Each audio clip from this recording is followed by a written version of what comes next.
সুপ্রিয় দর্শক মণ্ডলী, যে যেখান থেকে এই ভিডিও দেখছেন সকলকে জানাচ্ছি সাদর সম্ভাষণ। রসে ভরা ভরপুর আমাদের বিভাগ রংপুর, আর এই রংপুর বিভাগের ভিতরে আমাদের জেলা গাইবান্ধা জেলা, এবং এই গাইবান্ধা জেলার শিল্প বাণিজ্য মেলা নিয়ে রয়েছে আমাদের আজকের প্রতিবেদন।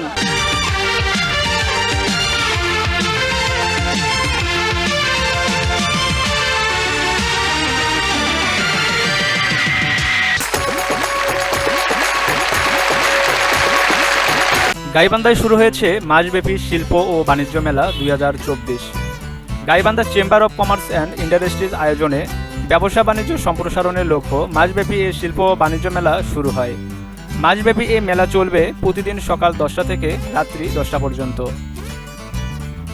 মেলায় রয়েছে ৭৪টি স্টল। এসব স্টলে থাকছে দেশ বিদেশি সকল পণ্য, প্রসাধনী সামগ্রী, শাড়ি কাপড়, ছোট বড়দের তৈরি পোশাক পরিচ্ছদ, ইলেকট্রনিক, তৈজপত্র, হস্তশিল্প, ছোটদের খেলাধুলা সামগ্রী সহ বিভিন্ন ধরনের পণ্য, পোশাক, ইলেকট্রনিক যন্ত্র, ছোটদের খেলনা সামগ্রী। এছাড়া রয়েছে নাগরদোলা, ট্রেন সহ বিনোদনের জন্য রয়েছে 12টি ride. Gaibandha Chamber of Commerce and Industries সভাপতি বীর মুক্তিযোদ্ধা মকসুদুর রহমান শাহান বলেন, জেলা ব্যবসা বাণিজ্য সম্প্রসারণের লক্ষ্য মাসব্যাপী এই মেলা আয়োজন করা হয়েছে। মেলায় প্রসাধনী সামগ্রী থেকে শুরু করে শাড়ি, থ্রি-পিস সহ নিত্য প্রয়োজনীয় বিভিন্ন ধরনের পণ্য সমাহার ঘটেছে। সেই সাথে শিশুদের জন্য নাগরদোলা সহ রাখা হয়েছে বিভিন্ন ধরনের বিনোদনের ব্যবসা। সুপ্রিয় দর্শক মণ্ডলী, সবাই এই ভিডিওটি দেখতে থাকুন এবং সবাই বেশি বেশি করে লাইক, কমেন্ট এবং শেয়ার করবেন। ধন্যবাদ সকলকে।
দর্শক মণ্ডলী, এই ছিল আজকের ভিডিও। খোদা হাফেজ।